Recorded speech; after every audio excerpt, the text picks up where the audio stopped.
सबको स्वागत है हमारे चैनल स्काईनेट हब पर।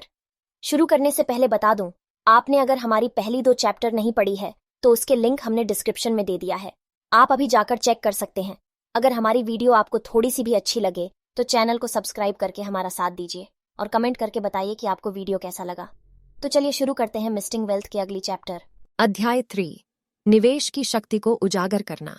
अध्याय 3 में हम निवेश की दुनिया में तल्लीन हैं और पता लगाते हैं कि वे कैसे धन संचय को गति दे सकते हैं। यह अध्याय पाठकों को उनके लिए उपलब्ध विभिन्न निवेश विकल्पों को समझने और उनके वित्तीय लक्ष्यों और जोखिम सहनशीलता के साथ संरेखित निर्णय लेने में मदद करने पर केंद्रित है।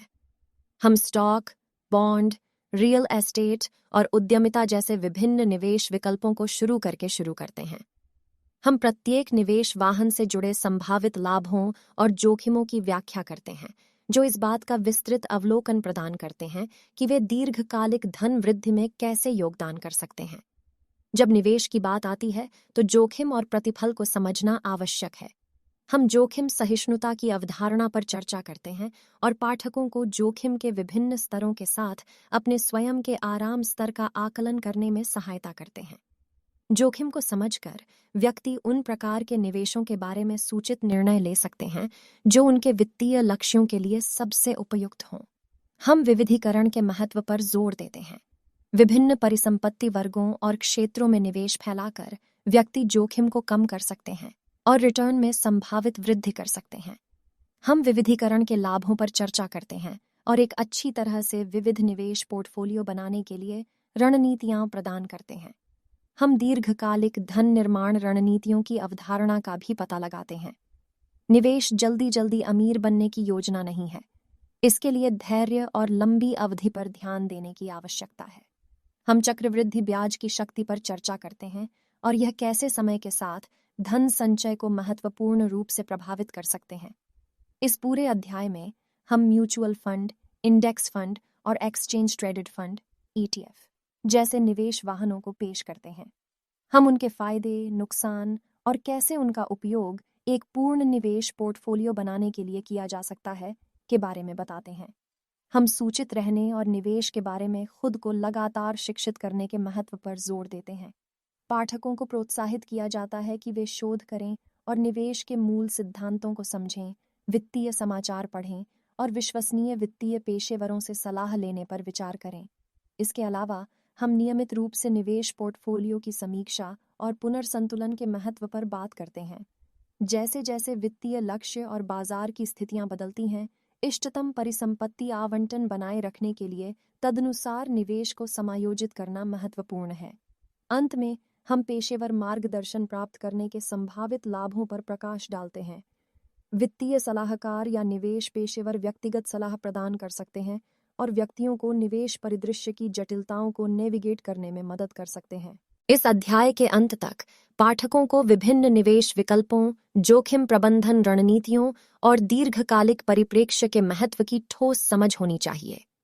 इस ज्ञान के साथ व्यक्ति सूचित निवेश निर्णय ले सकते हैं जो उनके वित्तीय लक्ष्यों के साथ संरेखित होते हैं और दीर्घकालिक धन संचय का मार्ग प्रशस्त करते हैं।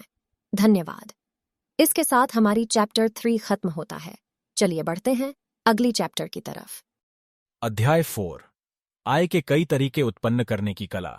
अध्याय 4 में हम आय के कई स्रोत उत्पन्न करने की अवधारणा और कैसे यह वित्तीय सफलता में महत्वपूर्ण योगदान दे सकता है के बारे में जानेंगे।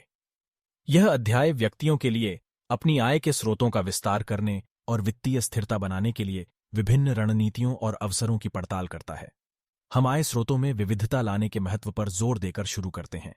केवल आय के एक स्रोत पर निर्भर रहना जोखिम भरा हो सकता है, क्योंकि अप्रत्याशित परिस्थितियां या अर्थव्यवस्था में परिवर्तन वित्तीय स्थिरता को प्रभावित कर सकते हैं। हम आय के कई स्रोत होने के लाभों पर चर्चा करते हैं, जैसे कि बढ़ा हुआ नकदी प्रवाह, कम निर्भरता और बढ़ी हुई वित्तीय लचीलापन। हम अतिरिक्त आय उत्पन्न करने के लिए विभिन्न रास्ते तलाशते हैं। इसमें साइड बिजनेस तलाशना, फ्रीलांसिंग, कंसल्टिंग या पार्ट टाइम जॉब करना शामिल है। हम प्रत्येक विकल्प के लाभों और चुनौतियों पर विचार करते हैं और व्यक्तियों को आरंभ करने के लिए व्यावहारिक सुझाव प्रदान करते हैं। हम निष्क्रिय आय की अवधारणा और लंबी अवधि के धन सृजन के लिए इसकी क्षमता पर चर्चा करते हैं। निष्क्रिय आय धाराएं, जैसे कि किराए की संपत्तियां, लाभांश भुगतान, निवेश या ऑनलाइन व्यवसाय न्यूनतम सक्रिय भागीदारी के साथ चल रहे नकदी प्रवाह प्रदान कर सकते हैं। हम निष्क्रिय आय के विभिन्न अवसरों का पता लगाते हैं और ऐसी संपत्तियों के निर्माण के महत्व पर प्रकाश डालते हैं जो तब भी आय उत्पन्न करती हैं जब आप सक्रिय रूप से काम नहीं कर रहे होते हैं। यह अध्याय आय के अतिरिक्त स्रोत सृजित करने के लिए कौशलों और प्रतिभाओं का लाभ उठाने के महत्व पर भी जोर देता है।